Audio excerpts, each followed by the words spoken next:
Hi mga kaibon, magandang gabi sa atin lahat. Ngayon nandito tayo sa ating manukan. Nagpapakain tayo dito ng ating mga manok. So ngayon meron pala tayo ditong hiraw. Kaka-champion niya lang dito sa DRT Cockpit, Binyan, Laguna. So yun, first fight. Ngayon pinapalain natin dito sa Gilmore.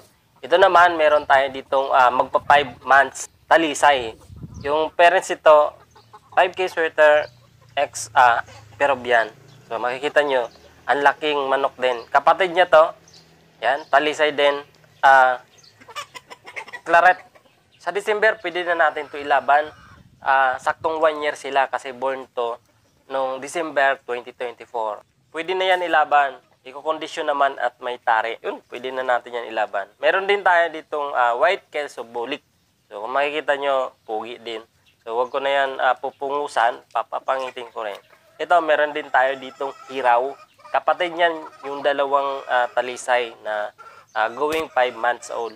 So, tingnan nyo, napakapugi din. So, pag mag 7 months, ganyan yan. Magaganda niyan. At hindi na sila pwedeng magkakadikit. Ngayon kasi na medyo maliliit pa naman sila, hindi pa naman naglalaban sa isa't isa, pwede pa magkakadikit.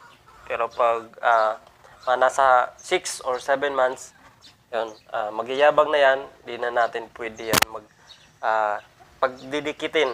Kailangan magkakabukod na sila, meron ng space yung kanilang limber. Nilalagay rin naman sila sa kulungan kasi sobrang init ngayon. Sobrang napakadelikado sa mga manok. So ito, meron tayo ditong black mamba. So kung makikita nyo, meron tayong nilagay na fake eggs kasi dalawa. Kasi ito, meron siyang behavior na kinakain niya talaga yung itlog niya. Ito, meron din tong behavior, kinakain din yung itlog niya kapag nilabas.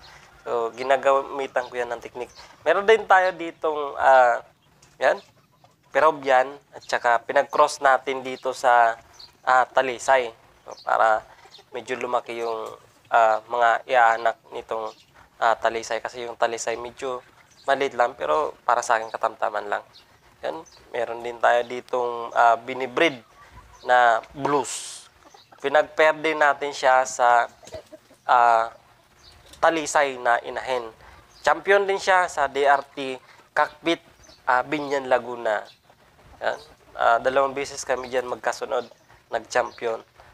Tsaka meron din tayo ditong 5K sweater.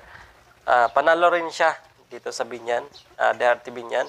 Meron din tayo ditong battery cage para sa mga inahin. Dito, hindi ko naman dito nilalagi yung mga inahin. Pinapaarawan ko rin para medyo bumayat kasi kung lagi dito tataba sila.